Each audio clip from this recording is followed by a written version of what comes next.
کوئی گڑھا تو نہیں ہے، کوئی کسی سانپ کا بل تو نہیں ہے، کوئی اور کھائی تو نہیں ہے، یہ تو نظر آ رہا ہے نا۔ تو جن لوگوں کو اتنی بھی روشنی مل جائے کہ وہ جیسے ٹارچ کی روشنی ہو، کہ قدموں کے آگے روشنی ہو، وہ بھی بہت ہی کامیاب ہوں گے، بہت کامیاب ہوں گے، بہت کامیاب ہوں گے۔ لیکن کچھ لوگوں کو ایسی روشنی ملے گی، حضور فرماتے ہیں کہ ان کا نور جو ہے مدینے سے صنعاء تک روشنی پہنچ رہی ہوگی۔ مدینہ منورہ کہاں ہے؟ صنعاء یمن کا دارالخلافت ہے۔ مدینے سے صنعاء تک روشنی پہنچے گی، ایسے بھی اہل ایمان ہوں گے جن کے نور ایمان کی روشنی وہاں تک پہنچ رہی ہوگی۔ یہاں پر اب اس کا نقشہ کھینچا گیا ہے، جو میرے جیسے آپ جیسے لوگ ہوں گے جن کو اللہ تعالیٰ وہ تھوڑا سا نور بھی عطا کر دیتا، بہت بڑی کامیابی اور بہت بڑی ہمارے لیے فوز اور رشد کی بات ہوگی، تو وہ پھر دعا کریں گے جب دیکھیں گے دوسروں کا نور اتنا روشن، اتنا روشن، ابو بکر صدیق کا نور اتنا کہ وہ مدینے سے پہنچ رہا ہے صنعاء تک، تو وہ کہیں گے یقولون ربنا اتمم لنا نورنا، دعا کریں رب، اے رب ہمارے نور کو بھی کامل فرما دے، یہ تیرا عطا کیا ہے اور تو نے ہمیں یہ نور دیا ہے، یہ بڑی ہلکی انٹینسٹی کا ہے، اے اللہ تو اپنے فضل و کرم سے ربنا اتمم لنا نورنا، ہمارے لیے ہمارے اس نور کی تکمیل کر دے، اسے بھی مکمل کر دے، واغفر لنا، اور یہ کیسے ہوگا کہ ہمارے گناہوں کی وجہ سے یہ نور جو ہے مدھم ہوا ہے، لہذا معاف فرما دے، مغفرت فرما دے، ہمارے گناہوں سے درگزر فرما، وہی چادر رحمت جو ہے اس میں ڈھانپ لے، انک علی کل شیء قدیر، یقیناً تو ہر چیز پر قادر ہے، تجھے اختیار حاصل ہے، تو کسی کو بخشنا چاہے یغفر لمن یشاء ویعذب من یشاء واللہ علی کل شیء قدیر، اللہ بخش دے گا جس کو چاہے گا اور عذاب دے گا جس کو چاہے گا۔ یہ نہیں کہ میں کہوں میں تو بڑا نیکوکار تھا، بڑے کام کر کے آیا ہوں تو مجھے کیسے جہنم میں ڈالے، اللہ کا اختیار ہے، میں تو اس کی ملکیت ہوں، جیسے آپ اپنی بکری کو جب چاہیں ذبح کریں، گوشت کھا جائیں، اس کا آپ کی ملکیت ہے، اللہ تعالی ہمارا مالک ہے، ہمارا رب ہے، آقا ہے، جو چاہے کرے، لیکن یہ ہے کہ اللہ جو ہے نیکوکاروں کو جزا دے گا، بدکاروں کو سزا دے گا، یہ اس کا قانون ہے، کرے گا یہ، لیکن اختیار اس کا ہے، جس کو چاہے بخش دے، جس کی چاہے کوتاہیوں کو، کمیوں کو، تقصیرات کو کنڈون کر دے۔ تو ربنا اتمم لنا نورنا واغفر لنا انک علی کل شیء قدیر، آمین یا رب العالمین۔ اب اس کے بعد اگلی آیت جو ہے یہ بھی پھر ان آیات میں سے ہے جو قرآن مجید میں 2 مرتبہ بین ہی انہی الفاظ میں آئی، یہ سورہ توبہ میں بھی آیت وارد ہوئی ہے بین ہی انہی الفاظ میں،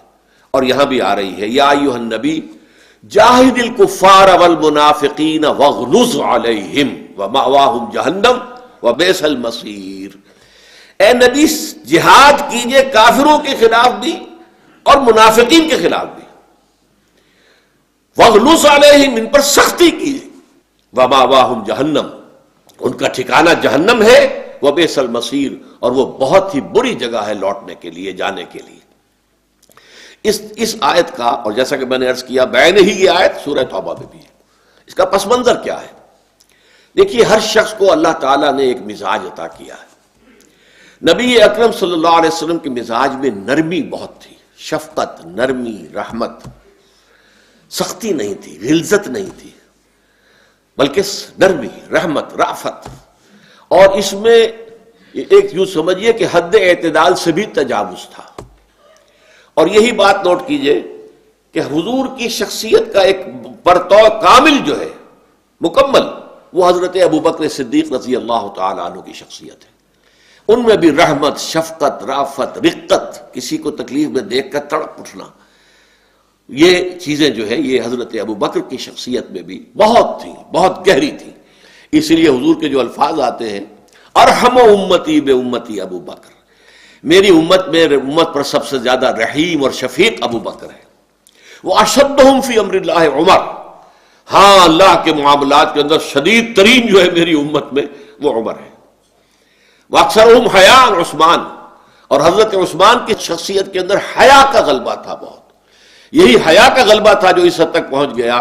میں تیار نہیں ہوں کہ اپنی جان بچانے کے لیے کسی ایک کلمہ گو کی جان لوں، یہ بھی وہی حیا کا غلبہ تھا، انتہائی غلبہ تھا۔ وَأَقْضَاهُمْ عَلِي،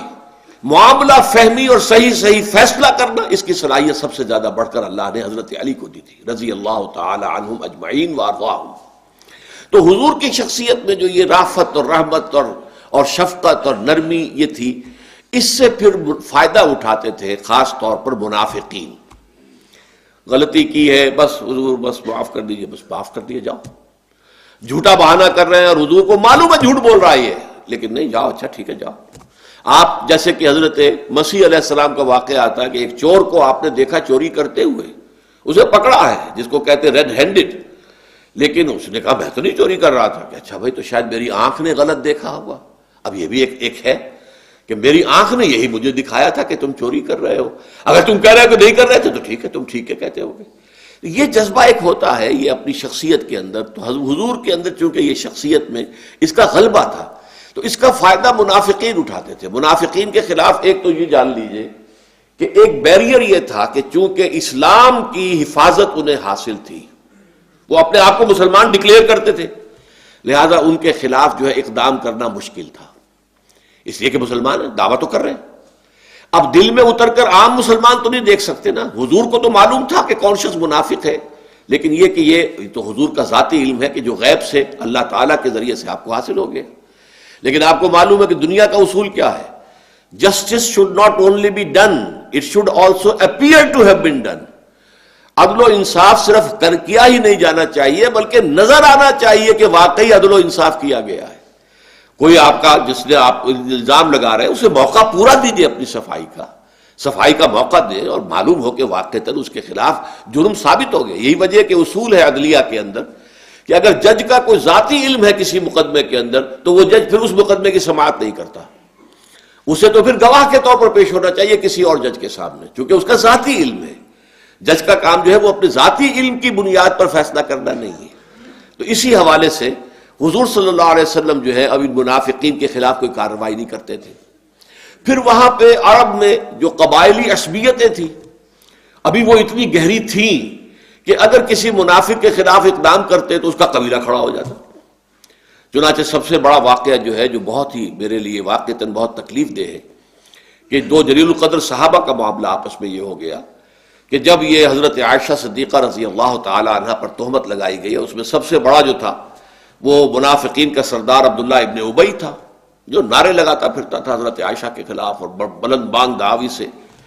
تو حضور نے بڑے دکھ کے ساتھ یہ کہہ دیا، الفاظ نکلے آپ کی زبان سے کہ کیا کوئی شخص ایسا نہیں ہے جو مجھے اس شخص کی ایذا رسانی سے بچا سکے، یعنی اس کی زبان بند کر دے. اب وہاں دونوں انصار کے جو ٹاپ کے صحابہ تھے وہ موجود تھے.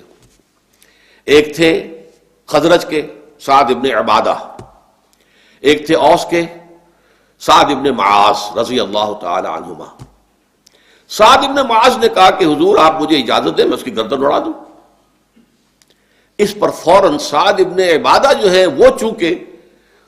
خزرج سے تھے اور وہ خزرج کا سردار تھا عبداللہ ابن ابی، فوراً انہوں نے کہا کہ اچھا یہ تم اس لیے کہہ رہے ہو کہ وہ خزرج کا سردار ہے. اب یہ اوس اور خزرج کی پرانی دشمنی چپکلش جو ہے وہ گویا کہ اس وقت وہ ایک عصبیت جو ہے وہ ظاہر ہوئی. تو حضور نے پھر دونوں کو ہٹا دیا کہ نہیں جاؤ ٹھیک ہے کوئی بات نہیں. تو یہ عصبیتیں تو جو ہے وہ دب تو گئی تھی لیکن بالکل ان کا نکالنا جو ہے دلوں کے اندر سے وہ آسان کام نہیں ہوتا.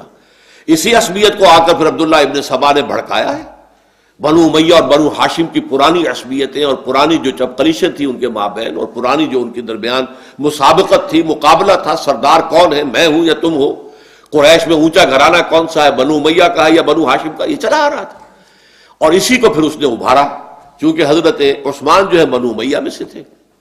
حضرت علی بنو ہاشم میں سے تھے کہ حق تو علی کا ہے، بلکہ اس نے کہا کہ ابو بکر اور عمر بھی غاصب تھے رضی اللہ تعالی عنہما. اللہ تعالیٰ معاف فرمائے اس جملے کو ادا کرنے پر بھی اپنی زبان سے، لیکن اس کی بات کہہ رہا ہوں، نقل کر رہا ہوں کہ غاصب تھے. آج بھی شیعہ کہتے ہیں غاصب تھے وہ،